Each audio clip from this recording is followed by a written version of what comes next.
Atos 21. Então, após nos apartarmos deles, embarcamos e navegamos diretamente para Cós. No dia seguinte, chegamos a Rhodes e dali a Pátara. Encontrando um navio que seguia para a Fenícia, embarcamos e partimos. E ao avistarmos Chipre e seguirmos em direção ao sul, navegamos para a Síria. Desembarcamos em Tiro, onde nosso navio deveria ser descarregado. Havendo encontrado os discípulos locais, ficamos com eles 7 dias, e eles, pelo Espírito, recomendavam a Paulo que não seguisse para Jerusalém. Todavia, quando se encerrou nosso tempo naquele local, partimos e demos continuidade à nossa viagem. Todos os discípulos, com suas esposas e filhos, nos acompanharam até fora da cidade, e ali na praia nos ajoelhamos e oramos. Então nos despedimos uns dos outros, embarcamos e eles retornaram para suas casas. Concluída a nossa viagem, de Tiro chegamos a Ptolomaida e depois de saudar a todos os irmãos, passamos o dia com eles. Partindo no dia seguinte, fomos para Cesareia. Ali chegamos e fomos recebidos na casa de Filipe, o evangelista, que era um dos 7. Ele tinha 4 filhas virgens que profetizavam. Demorando-nos ali por muitos dias, desceu da Judéia um profeta chamado Ágabo. Ele chegou com o propósito de falar conosco, e assim que nos encontrou, tomou o cinto de Paulo e, amarrando os seus próprios pés e mãos, profetizou. Assim diz o Espírito Santo: desta maneira os judeus em Jerusalém amarrarão o homem a quem pertence esse cinto e o entregarão nas mãos dos gentios. Assim que ouvimos tal revelação, nós e todo o povo local suplicamos a Paulo que não subisse para Jerusalém. Então Paulo declarou: por que fazeis isso? Não choreis, pois assim fazendo partis meu coração. Eis que estou pronto não apenas para ser amarrado, mas também a morrer em Jerusalém pelo nome do Senhor Jesus. Assim, como não nos foi possível demovê-lo, aquecemos e exclamamos: faça-se, pois, a vontade do Senhor. Havendo passado aqueles dias, preparamos as cavalgaduras e subimos rumo a Jerusalém. E alguns dos discípulos de Cesareia nos acompanharam e nos conduziram à casa de Mnason, que era natural de Chipre, um dos primeiros discípulos com quem iríamos nos hospedar.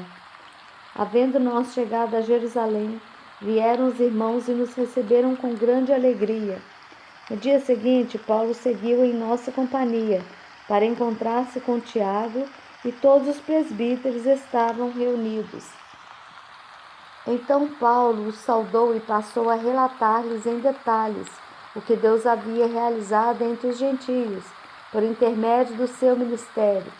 Ouvindo isso, eles glorificaram a Deus e declararam-lhe: bem vês, irmão, quantos milhares de judeus têm crido, e todos são zelosos da lei. Porém, eles têm sido informados a teu respeito, de que ensinas todos os judeus que estão entre os gentios a se afastarem de Moisés, pregando que não circundem seus filhos, nem tampouco andem segundo as tradições e costumes. Que faremos, portanto? Certamente todos saberão que chegaste. Faze, pois, o que te vamos orientar.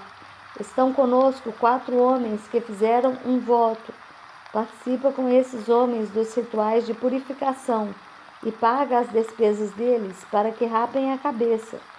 Dessa forma, todos observarão que é falso o que ouviram a teu respeito e que, em verdade, tu mesmo continuas andando sob absoluta obediência à lei. Entretanto, quanto aos gentios que se converteram, já lhes escrevemos a nossa determinação para que se abstenham de comer qualquer alimento oferecido aos ídolos, do sangue, da carne de animais estrangulados e de todo tipo de imoralidade sensual. Diante disso, no dia seguinte, Paulo levou consigo aqueles homens e passou com eles pelos rituais de purificação.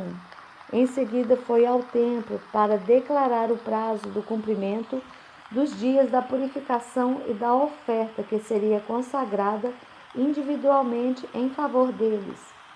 Contudo, quando os 7 dias estavam quase terminando, alguns judeus da província da Ásia, observando Paulo no templo, incitaram toda a multidão e o agarraram, esbravejando: Homens de Israel, ajudai! Este é o homem que por toda parte prega a todos contra o nosso povo, contra a lei e contra este lugar. Além de tudo, introduziu gregos no templo e profanou este santo lugar. Diziam isso, pois o haviam visto na cidade com Trófimo, o Efésio, e presumiram que Paulo o havia trazido ao templo. Por esse motivo, toda a cidade se alvoroçou e houve grande ajuntamento de pessoas. Então, agredindo Paulo, arrastaram-no para fora do templo e em seguida as portas do templo foram fechadas. Enquanto estavam tentando matá-lo, chegou ao comandante das tropas romanas a informação de que toda a cidade de Jerusalém estava sob grande tumulto. Então, no mesmo instante, reuniu alguns de seus soldados e oficiais e correu até o centro da multidão alvoroçada. Quando viram o comandante com seus soldados, pararam de espancar a Paulo. Assim que chegou, o comandante mandou prender a Paulo e ordenou que ele fosse algemado a 2 correntes. Depois interrogou quem era ele e o que havia feito. E do meio da multidão, uns gritavam de uma maneira e outros de outra. Sem conseguir deduzir a verdade por causa do alvoroço, ordenou que Paulo fosse levado para a fortaleza. Ao chegar às escadas, a violência da multidão era tão feroz que Paulo precisou ser carregado pelos soldados, e a multidão que o seguiam não parava de gritar: mata-o! Pouco antes de ser levado para dentro da fortaleza, Paulo solicitou ao comandante: tenho permissão para te dirigir a palavra? Então o comandante lhe indagou: falas a língua grega? Não és porventura o egípcio que há algum tempo deu início a uma revolução e levou para o deserto 4.000 terroristas armados? Ao que Paulo declarou: sou judeu, cidadão de Tarso, cidade de grande importância na Cilícia. Peço-te que me consintas falar ao povo. O comandante lhe deu permissão. Então Paulo colocou-se em pé na escada e fez sinal à multidão. Quando todas as pessoas se aquietaram, Paulo começou a lhes falar em aramaico.